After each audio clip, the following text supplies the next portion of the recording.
Hi guys, ito yung setup ko. 1,000 solar panel setup ko, 1,600 watts na power inverter, tapos charge controller, PMW to. So para sa akin, papalitan ko pa to ng MPPT para mas malakas humarbest. So as you can see, may mga breakers din tayo at meter. So wala pa tayong tina-turn on appliances kaya 0 watts pa to. Tapos yung relay natin hindi ko pa kinakabit kasi nga sira itong natanggap kong relay. Okay naman itong LBD but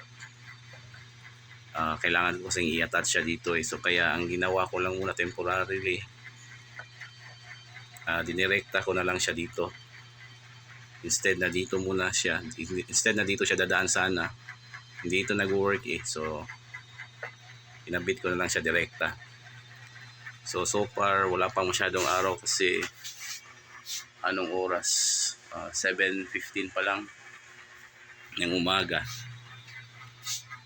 So may mga breakers tayo, ito yung sa solar, ito naman yung sa charge controller, to battery, ito sa power inverter, ito tapos AC, ito yung battery natin nasa baba. Tapos yun yung mga appliances natin na i-try natin.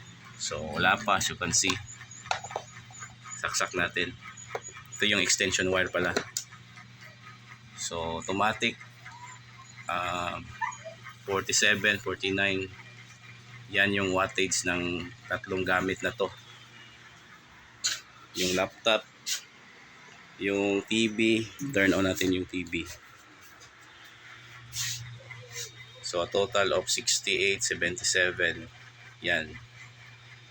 Tapos parang hindi naman naapektuhan yung battery, kita nyo naman. So isang guhit lang yung nawala.